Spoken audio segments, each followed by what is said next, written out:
Mukunda jewellery హనుమకొండలోని అతిపెద్ద jewellery mart December 14న గొప్ప ప్రారంభం. నమస్తే, welcome to I dream social spotlight with కవిత.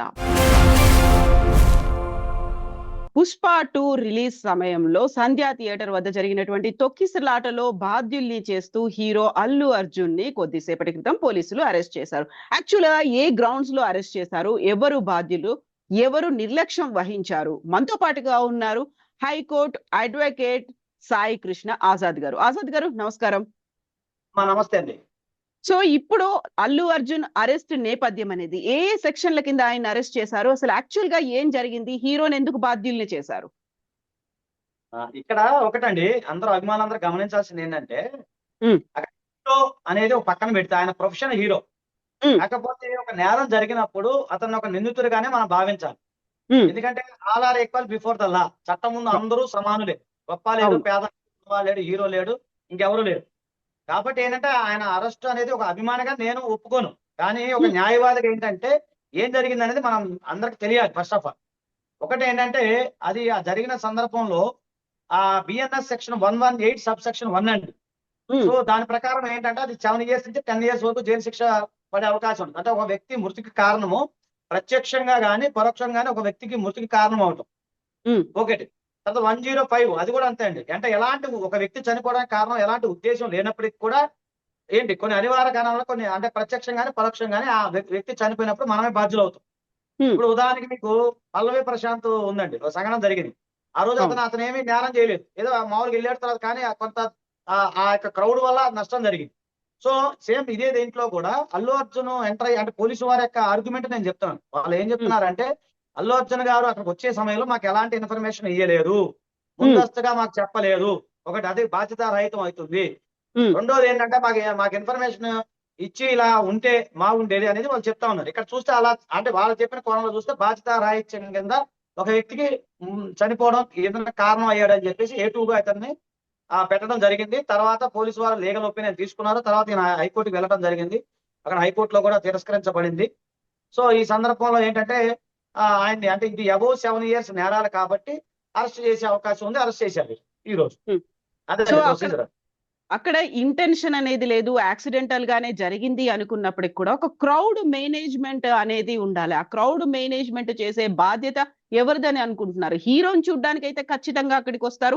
ఒక సెంటిమెంట్ అనేది అక్కడ ఉంది కాబట్టి సంధ్యా థియేటర్ దగ్గరికి ఆయన వస్తారు, చూస్తారు అనేటువంటి అభిమానులు అయితే అభిప్రాయపడ్డారు. అక్కడికి భారీగా చేరుకున్నారు కదా. ఇప్పుడు హీరో అయితే కావచ్చండి, ఇప్పుడు కాదంటలేదు. ఆయన హీరోగా నేను అభిమానిస్తా, మంచి యాక్టర్, నేను కూడా um, respect him as a um, hero. కానీ చట్టంలో అట్లా ఉండదు కదా. ఇప్పుడు ఒక వ్యక్తి ముందు వచ్చేటప్పుడు ముందస్తుగా పోలీసు వారికి ఇన్ఫర్మేషన్ ఇవ్వాల్సిన బాధ్యత కూడా మన పైన ఉంటది కదా. ఉమ్, ఇప్పుడు ఒకటండి, ఇప్పుడు భారత రాజ్యాంగం ప్రకారం మన భారత రాజ్యాంగం కింద కేవలం మన మనుషులమే, మనం సిటిజన్ ఆఫ్ ఇండియా మాత్రమే. వాళ్ళ ఉమ్, డిజిగ్నేషన్ లో ఫేమస్ సెలబ్రిటీ అనేది సెకండ్ థింగ్. అది చట్టం ప్రకారం పనికిరాదు, చట్టం గుర్తించదు దాన్ని. కాబట్టి ఏంటంటే పెద్ద పెద్ద మొన్నటిదాకా చూడండి మనకి సీఎం కేజ్రీవాల్ లాంటి వాళ్ళు, ముఖ్యమంత్రి లాంటి వాళ్ళు జైల్లో ఉండొచ్చారు. సో అవును. అంతకన్నా ఏముండదండి. ఇక్కడ చట్టం ముందు అందరూ సమానులే. కాకపోతే నేను ఒకటే చెప్తున్నాను, ఇప్పుడు ఇందులో పోలీసు వారు ఏంటంటే చెప్పిన వాళ్ళు తీసుకున్న స్టాండ్ ఏంటంటే మాకు ఎలాంటి ఇన్ఫర్మేషన్ ఇవ్వలేదు, ఇస్తే మేము సెక్యూరిటీ కల్పించేవాళ్ళం. దాని ప్రొసీజర్ వేరు ఉంటుంది కదమ్మా. ఇప్పుడు ఉమ్, ఒకటండి, మీరు ఏదైనా సరే మనం ఒక ర్యాలీ పెట్టాలన్నా, ఒక ధర్నా చేయాలన్నా, ఒక రాస్తారోకో చేయాలన్నా కోర్టు పర్మిషన్, పోలీసు వారి పర్మిషన్ కంపల్సరీ తీసుకోవాలి కదా. అది ఉమ్, ఎక్కడైనా ఉంది కదా, ఒక సభ పెట్టాలన్నా కూడా. ఎందుకంటే ఇప్పుడు ఇప్పుడు అక్కడ ఒక ఆమె చనిపోయింది అనేది కాదు, ఒక బిడ్డలకి తల్లి చనిపోయింది, అది ఉమ్, గమనించాలి కదా. సరే దానికి ఈయన కారణమా అనేది పక్కన పెట్టి ఈయన రావటం వల్ల అది జరిగింది అనేది పోలీసు వాళ్ళ యొక్క వాదన. అది ప్రాసిక్యూషన్ అంటారు. తర్వాత డిఫెన్స్ వాళ్ళ వాదన వేరే రకంగా ఉంటది. సో అది ఉమ్, సెకండ్ థింగ్. దాంతో ఇన్వెస్టిగేషన్ చేసే సందర్భంలో నెక్స్ట్ ఆయనకి శిక్ష పడతా లేదా అనేది ఒకటేనండి. నేను అభిమానులందరికీ ఒకటే చెప్తున్నాను, accused is innocent until proven guilty. అంటే ఒక వ్యక్తి పైన నేరారోపణ చేసినంత మాత్రం నేరం చేసినట్టు కాదు. కాకపోతే ఇది అబోవ్ 7 years నేరాలు కాబట్టి లా ప్రకారం అతను జ్యుడిషియల్ రిమాండ్ లో తీసుకోవాలి కాబట్టి ఆయన అరెస్ట్ చేయడం జరిగింది. ఇప్పుడు ఉమ్. నెక్స్ట్ మరి మేజిస్ట్రేట్ ముందు ప్రవేశపెడతారా లేదనేది నెక్స్ట్ ఫర్దర్ గా మనం చూడాలి. ఒకవేళ మేజిస్ట్రేట్ ముందు ఒకవేళ నేను ప్రవేశపెడితే 14 years యథావిధిగా రిమాండ్ ఉంటుంది. తర్వాత వాళ్ళు మండే రోజు నాడు మామూలు యథావిధిగా మన బెయిల్ పిటిషన్ మూవ్ చేసుకుంటారు. అది కోర్టు పరిధిలో నడుస్తూ ఉంటుంది. అయితే ఇక్కడ అల్లు అర్జున్ వాదన, ఆయన పిఆర్ టీం వాదన, మేము వస్తామని ముందే చెప్పి పెట్టాము అనే వాదన. అటు పోలీసులకి తెలుసు, ఇటు సంధ్యా థియేటర్ యాజమాన్యానికి కూడా తెలుసు అనేది. అక్కడ వైఫల్యం అనేది ఎవరిది ఉంది? Different versions. థియేటర్ యాజమాన్యుల దగ్గర నుంచి వస్తోంది, పోలీసుల దగ్గర నుంచి ఉంది, అల్లు అర్జున్ పిఆర్ టీం దగ్గర నుంచి ఉంది. 3 రకాల వర్షన్స్ ఏమైనప్పటికీ ఒక ప్రాణం బలైంది, ఒక కుటుంబం ఛిద్రమైంది అక్కడ. అవునండి. ఇప్పుడు మీరు చెప్పేది కరెక్ట్ మా. ఒకటేంటంటే పోలీసు వారు నాకు ఇన్ఫర్మేషన్ ఇవ్వలేదు. ఇస్తే చెప్తారు కదా వాళ్ళు. ఇప్పుడు పోలీసు వారికి అంత చెప్పాల్సిన అవసరం ఏముంటది? పోలీసు వారు ఏమన్నా నాకు ఇన్ఫర్మేషన్ ఇయ్యలేదని వాళ్ళు చెప్తా ఉన్నారు. సో నువ్వే బాధ్యులు అని చెప్తా ఉన్నారు. ఇన్ఫర్మేషన్ ఇయ్యాలి, ఒక లెటర్ రాయాలి, పర్మిషన్ తీసుకోవాలి. ఇప్పుడు ఏంటంటే సడన్ గా ఎంటర్ కాకూడదు కదా. అంతకుముందు ఎలక్షన్ ప్రచారంలో కూడా, అంటే జనరల్ గా నేను న్యూస్ లో చూశాను, నాకు కూడా ఐడియా లేదు. అంతకుముందు ఎలక్షన్ ప్రచారంలో కూడా ఎలాంటి పర్మిషన్ లేకుండా వెళ్ళారు, ఆ రోజు క్రౌడ్ పెరిగిందని కూడా చెప్పడం జరిగింది. అది కూడా వార్తలు వచ్చినాయి మనకి. సో ఒకటి, ఒక సెలబ్రిటీగా మీరు ఉన్నప్పుడు ఒక వ్యక్తిగా వెళ్తాం వేరు. వ్యక్తిగా అంటే ఏంటి, మీకు సంబంధించిన వ్యక్తిగత విషయాలు వెళ్తాం వేరు. కానీ ఒక ప్రమోషన్ లో భాగంగా వెళ్ళేటప్పుడు ముందు ఇన్ఫర్మేషన్ ఇవ్వాలి కదా. ఇప్పుడు ఒక మనిషి బలయ్యారు, సరే ఇప్పుడు ఆయన హీరో కావచ్చు, నేను కాదట్లేదు. కానీ ఒక కుటుంబ సభ్యుని కోల్పోయిన పిల్లవాడి పరిస్థితి ఏంటి? ఇప్పుడు ఆయన అబ్బాయి ఎక్కడ ఉన్నాడు కదా. సో అతను పరామర్శించింది మరి ఇచ్చారో లేదో నాకు తెలియదు. ప్లస్ ఏదో కాంపన్సేషన్ 25 lakhs ఇస్తున్నారు, మరి అది ఇచ్చారో కూడా నాకు తెలియదు.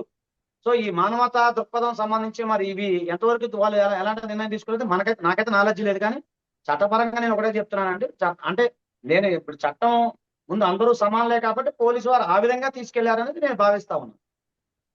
సో అభిమానులు మాత్రం దీన్ని డైజెస్ట్ చేసుకోలేకపోతున్నారు, భారీగా పోలీస్ స్టేషన్ కి వస్తున్నారు. ఇలాంటి ఇన్సిడెంట్ జరుగుతుంది అని టాలీవుడ్ చలనచిత్ర పరిశ్రమ కూడా ఎక్స్పెక్ట్ చేయనట్టుంది. షూటింగ్లు కూడా ఆపుకొని అక్కడికి వెళ్తున్నటువంటి కుటుంబ సభ్యులు, ఆ తర్వాత మెగాస్టార్ కూడా వెళ్తున్నారు అనేది ఉంది. వాళ్ళకి మీరేం చెప్తారు? అలా వెళ్తే వెళ్ళనివ్వండి. ఇప్పుడు అక్యూజ్డ్ ఉన్న రైట్ ఏంటంటే, ఆయన అక్యూజ్డ్ అండి. ఇప్పుడు అభిమానులు, నేను అదే చెప్తాను, అభిమానులు దీని గురించి పెద్ద కంగారు పడాల్సిన అవసరం, డీలా పడాల్సిన అవసరం లేదు.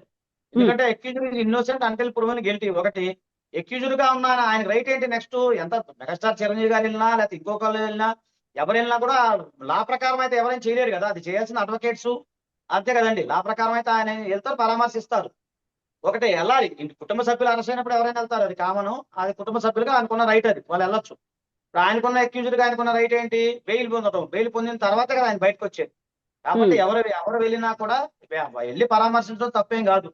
మాకు కూడా పక్కనే, నేను కూడా వెళ్దామని చూస్తున్నాను, వెళ్తాను, పరామర్శిస్తాం, అది వేరే విషయం. కానీ లా ప్రకారం అయితే ఎవరైనా చేయలేరు కదా. ఇక్కడ ఒక కీలకమైనటువంటి అంశం, సివి ఆనంద్ అయితే మేము అరెస్ట్ చేశాము అనే చెప్తున్నారు. ఇలాంటి ఇన్సిడెంట్స్ జరిగినప్పుడు ఎవరైనా పర్లేదు, either it may be celebrity కావచ్చు, పొలిటీషియన్ కావచ్చు, ఒక సామాన్యుడు కావచ్చు, అరెస్ట్ అయిన తర్వాత ఒక మా వ్యక్తి చనిపోయిన తర్వాత జరిగినటువంటి ఇన్సిడెంట్స్ లో హత్య, అంటే అక్కడ మరణం అనేది కనిపించింది, అక్కడ చనిపోయారు ఒక వ్యక్తి, ప్రాణహాని జరిగింది అనుకున్నప్పుడు ఏం జరుగుతుంది? ఫర్దర్ ప్రొసీజర్స్ ఎలా ఉంటాయి? అది ఓకే అండి. పోస్ట్ మార్టం రిపోర్ట్ అవన్నీ పోలీసు వారు సేకరిస్తారు.